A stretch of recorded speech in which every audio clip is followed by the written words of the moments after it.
Et comme tous les jeudis, Léo, j'ai l'impression que ton mag du jeudi, c'est devenu une tradition aux médias, du coup. Oui, c'est ça. C'est un peu ça. Comme Noël. C'est vrai, à ce point-là. Mais Noël toutes les semaines. D'accord. C'est plutôt Pâques. Donc on est avec toi pour parler d'un petit coin du monde. Cette fois, tu nous emmènes au Portugal où on a fêté hier les 44 ans de la chute de la dictature et de ce qu'on appelle la révolution des œillets. Et oui, et si on dit qu'en France, tout finit par des chansons, au Portugal, tout commence par des chansons, par deux chansons plus exactement. Alors jugez-en, en 1974, les interminables et ingagnables guerres coloniales du Portugal en Afrique rongent et déciment la population portugaise. Le régime policier en place est impuissant, sclérosé, imbécile pour tout dire. Dans l'armée, ça fait des mois qu'on fomente. Il faut en finir, se dit-on, avec ces incapables. À 22h55, le 24 avril 1974, la station catholique Radio Renaissance lance donc la chanson Et Depois do Adeus, et après les adieux de Paulo de Carvalho, qui a représenté le Portugal à l'Eurovision quelques mois plus tôt.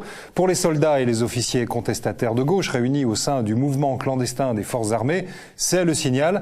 On se met en route vers les points stratégiques du pays, et à 0h20, c'est un moment historique, c'est la confirmation. Les responsables de l'émission Limite de Radio Renaissance diffusent la désormais célèbre, aujourd'hui maintenant célèbre, Grandola Vila Morena, cette chanson de José Alfonso. Que tu as chanté toute la journée au métro. Voilà, que j'ai chanté toute la chanson et que je ne chanterai pas ce soir parce que je suis timide. En plus, c'est une extinction de voix, donc on Absolument. Mais pour tous les rebelles, le message est clair. Toutes les unités rebelles sont en marche dans tout le pays, avec bien vite un œillet à la boutonnière en signe de ralliement. 24 heures plus tard, le mouvement des forces armées et une junte de salut national composée d'officiers supérieurs, décidés à se débarrasser d'un régime totalement nécrosé, prennent définitivement le pouvoir et engagent le Portugal dans une longue transition démocratique qui achève la stupide pantomime dirigée pendant 40 ans par Salazar, une dictature conservatrice, colonialiste et brutale, appuyée sur l'Église et la police secrète, et qui règne sur le pays depuis 1933, l'année de l'accession au pouvoir d'Hitler. Et c'était tout ça le 25 avril 1974. On a donc célébré hier la révolution des œillets, une révolution à la fois déterminée et romantique, un événement qui ressemble beaucoup au Portugal, un pays là aussi avec une personnalité étonnante, un pays en marge géographiquement et du coup un peu politiquement. La preuve, que sait-on du Portugal aujourd'hui dans le reste de l'Europe? Qui connaît par exemple son Premier ministre depuis l'automne 2015? Eh bien, ce Premier ministre, le voici, António Luís Santos da Costa, ou plus simplement António Costa. Membre du Parti socialiste depuis l'âge de 14 ans, il est le fils d'un militant communiste d'origine française et indienne, avocat, député, ministre, puis maire de Lisbonne, propulsé secrétaire général du PS portugais quelques mois avant les législatives de 2015. António Costa est aujourd'hui à la tête d'un gouvernement de gauche qui gouverne depuis 2 ans et demi et qui a fait du Portugal ce discret exemple de l'inanité des superstitions néolibérales, cette preuve d'envergure nationale de ce que beaucoup répètent sous les quolibets depuis des années: l'austérité budgétaire, le dépeçage de l'État, l'appauvrissement du peuple et la mise en compétition de tous avec tous, la mystique comptable, les délires des managers. Eh bien, ça ne marche pas. Ce qui marche, en revanche, c'est autre chose.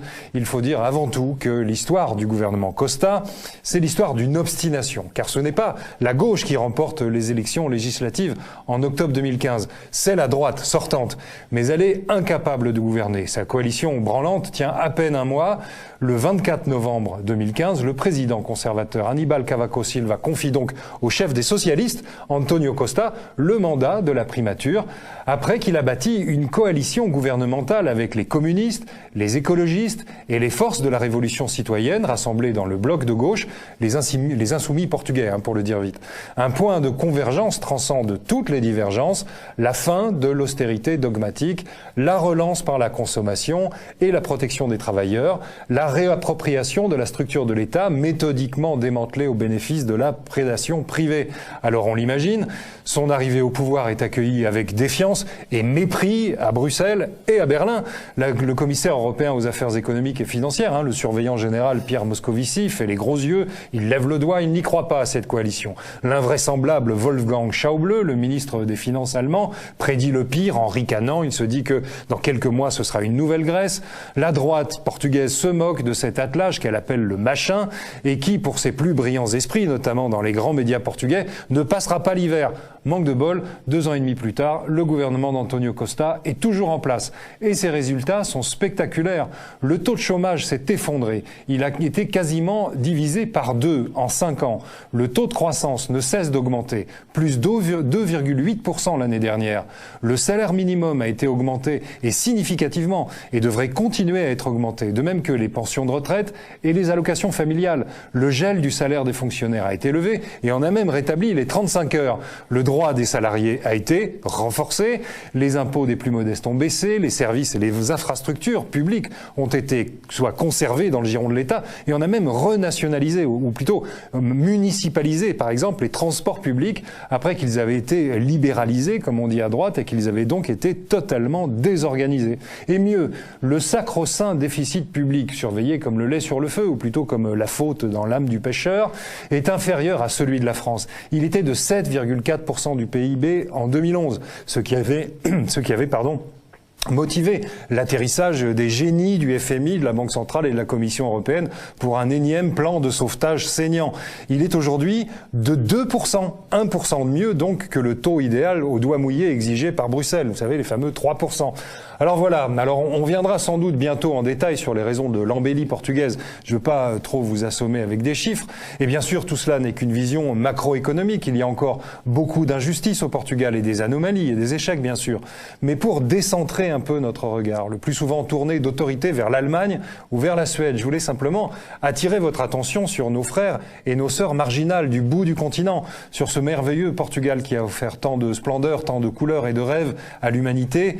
Il semble bien que ce soit dans ce petit pays confiné par l'embarras de nos grands orateurs médiatiques dans son recoin de l'Europe que le silence a été brisé. Une petite chanson s'élève de nouveau dans les rues de Lisbonne, de Porto, de Coimbra, de Setúbal, de Faro, de Braga, d'Estoril. Une Grandola Vila Morena d'un nouveau style qui rit au nez des experts en chocolat et qui trace sa route non pas avec insolence mais avec le souci des humbles.